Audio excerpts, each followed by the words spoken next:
a lot of people who've taken medications have had traumatic history with them. So either, right, they had side effects that were traumatic, right, they really didn't like them, but even some that had those side effects and were told, oh, just stick with it, just keep going, just keep trying.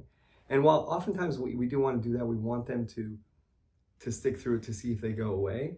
You know, there are stories where they're talking about side effects and they just took it for months on end feeling this way. And that becomes traumatic. It gets to a point where they feel like, if I start this, it's almost like I have to stay on it forever. So one of the benefits of, you know, being more available to my patients, I found, is that I let them know, hey, you just let me know, right? We could try it for a day or two.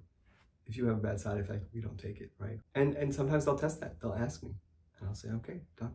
We're done with that one. Not to say we might not go back if they want to at some point. Like, I've had them even come back themselves and say, you know, I think maybe we didn't give that one a fair enough shot. You know, I think the first step is just, again, that trust that you're going to listen to me, you're going to believe me, you're not going to make me take something I don't want to take. Sometimes it's also reminding them that medicines can sometimes work differently depending on the situation you're in. So they might say, as a child, I took this medicine and it wasn't helpful, or whatever it may be. And we can talk about how things are so different now. Their biology is different as an adult compared to a child. Sometimes the other meds they're taking in combination maybe as well.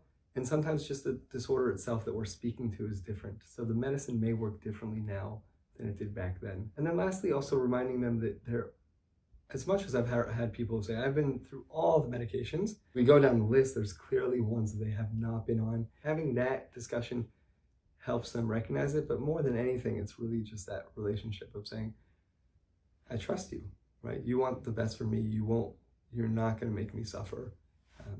And you're going to trust me if I tell you this isn't the right thing for me.